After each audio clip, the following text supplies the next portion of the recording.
Halo semuanya, selamat datang di Value Studio. Kembali lagi bersama saya Vera Luis. Oke, kali ini saya akan membahas mengenai perbedaan antara relasi one-to-one dan relasi one-to-many.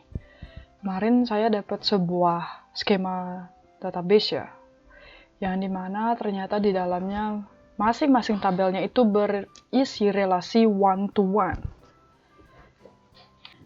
Jadi relasi one-to-one itu dan relasi one-to-many itu berbeda ya.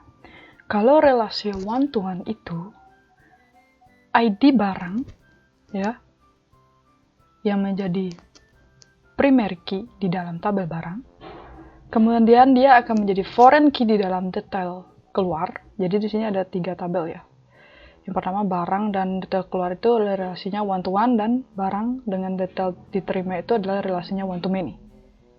Nah, kalau dia ID barang jadi foreign key di detail keluar, itu ID 1, misalnya barang ID 1, hanya boleh digunakan sekali saja di dalam tabel detail keluar sebagai foreign key. Kalau dia relasinya one-to-one. Kalau dia relasinya one-to-many, berarti ID barang boleh digunakan banyak kali di dalam tabel detail terima. Ini kalau kalian lepas pun ya, dihapus pun relasinya ya. Kemudian dibalikin lagi gitu, direlasiin lagi, save gitu. Jadi dia tetap relasinya jadi one-to-one ya. Karena nggak mungkin dong ID barang cuma muncul sekali di dalam detail keluar. Ya kan? Detail keluar ini misalkan adalah transaksi barang keluar gitu. Kalau transaksi barang keluar yang bedanya itu adalah date-nya kapan, itu yang beda. Kemudian transaksi 1 gitu, misalnya transaksi barang pengeluaran 1, barang 1. Terus transaksi pengeluaran 2 besoknya barang 1 juga yang kelihatan. Nggak mungkin dong satu barang sekali doang gitu. Makanya relasi one-to-one ini harusnya tidak terjadi gitu ya. Nah, ini kalau dibiarkan ya, apa yang akan terjadi? Ini kita coba input ya di barang keluar ya. Ini maaf tadi saya gunakan query-nya. Ini ya misalnya ya, mau pakai barang, belum ada barangnya ya, kita inputkan dulu ya. Barang AA gitu misalnya, BB gitu, nama barangnya aja diinputkan ya.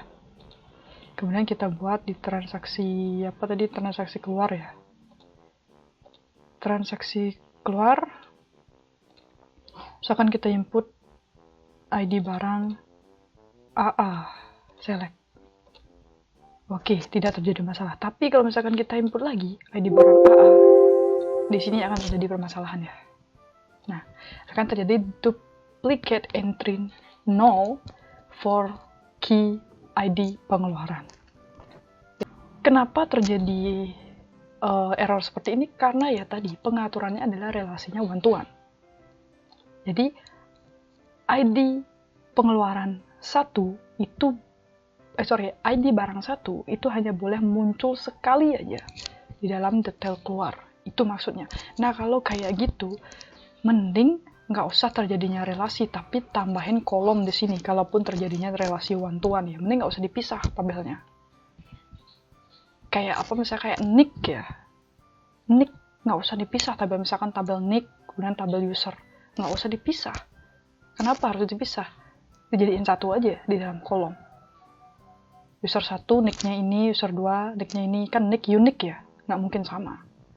Itu relasi one-to-one, nggak usah dipecah.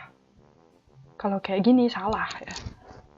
Harusnya relasinya one-to-many. Jadi satu barang itu bisa digunakan berulang kali di dalam detail keluar sebagai foreign key. Jadi ini relasinya salah. Kalau ini diteruskan, ya hasilnya akan sama kayak gini ya. Kan ada error seperti ini. Ini kemarin saya coba insert into, terus muncul error seperti ini ya. Saya bingung. Baru saya lihat skemanya ternyata relasinya one-to-one. Kalau kita buat di detail terima, coba ya. Kalau di detail terima, nah kalau misalkan kita inputkan di detail terima misalnya ya, detail terima di barang 1, Di barang satu lagi. Oke, aman ya.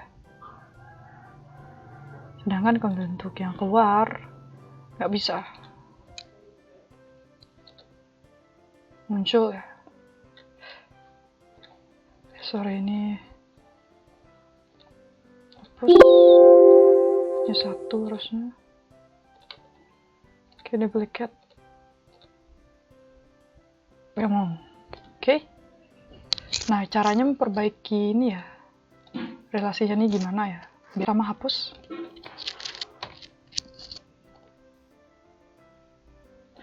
Terus, ID barang yang jadi foreign key. Ini kita klik. Cari indexes.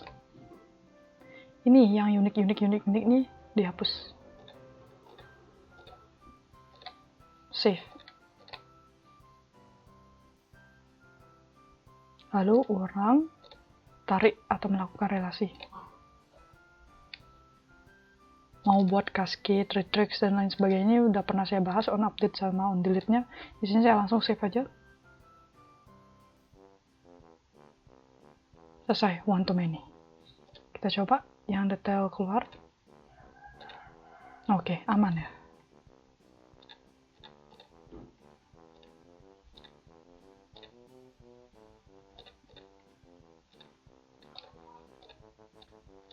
Oke, aman.